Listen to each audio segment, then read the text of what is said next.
Halo,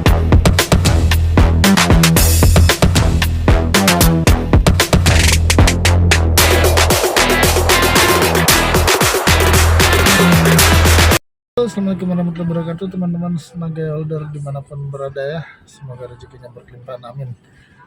Teman-teman, ada sebuah istilah mengatakan begini, bahwa roda itu berputar. Jadi kehidupan itu seperti roda yang berputar. Artinya dia bisa di atas, dia bisa di bawah ya.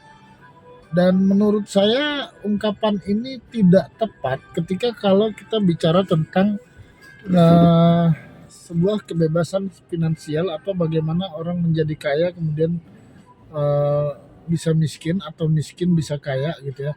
Kalau misalkan perputaran kehidupan itu seperti roda, tentunya kita bingung ya, sebentar kaya, sebentar miskin, sebentar miskin, sebentar kaya, kan gitu ya.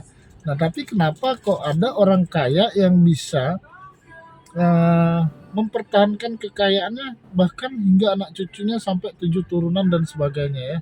Berarti, eee, teori ini sudah atau ungkapan ini sudah tidak relevan sebenarnya atau tidak kurang tepat ya, kalau dikatakan bahwa kehidupan itu seperti roda yang berputar.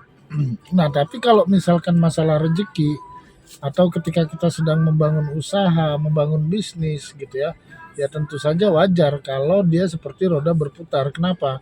Karena yang namanya bisnis ya atau usaha itu kan tidak selalu untung. Artinya dia bisa untungnya nanti besar, kemudian turun, kecil, besar lagi, kecil lagi, tergantung dari produktivitas yang dihasilkan ya.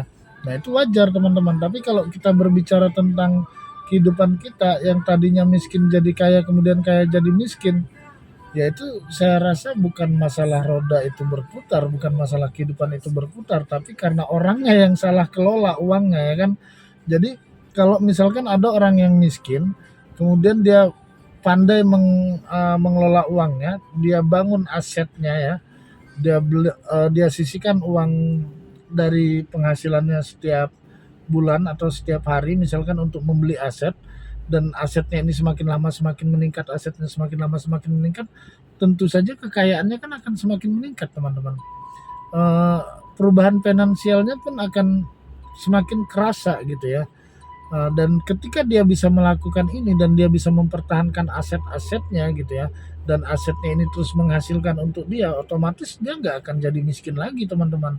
Tapi berbeda halnya ketika misalkan orang yang kaya, karena dia boros, dia mengutamakan gaya hidup ya, sampai dia lupa, mempersiapkan untuk aset dia yang bisa menjaga nilai kekayaannya. Nah, otomatis kalau ibaratkan kita memiliki uang 1 miliar, 2 miliar, 3 miliar gitu, kita, belikan atau kita belanjakan ke hal-hal yang tidak sifatnya produktif, otomatis kan lama-lama uang ini akan habis ya.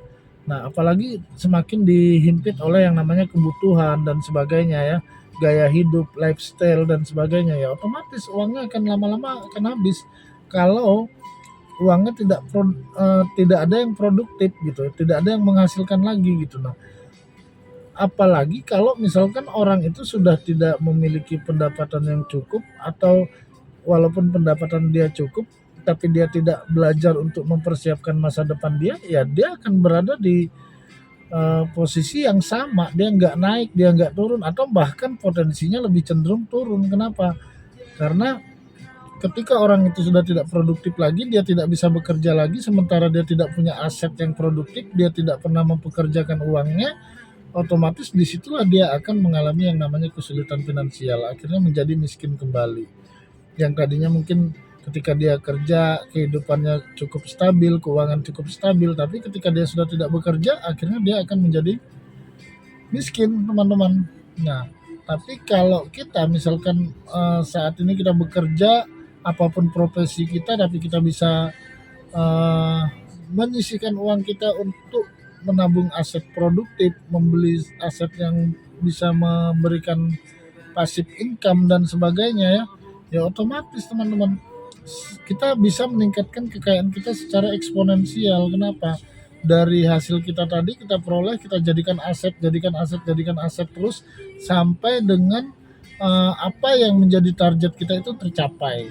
Nah, orang yang seperti ini tentunya akan lebih berhasil ketimbang orang yang penghasilannya lebih besar tapi tidak bisa mengelola uangnya dengan baik. Ya otomatis teman-teman, seberapapun penghasilan teman-teman, ya bisa saja jatuh jadi miskin. Kenapa? Karena salah kelola dalam hal keuangan. Demikian teman-teman, terima kasih, semoga edukasi ini bermanfaat untuk kita semua.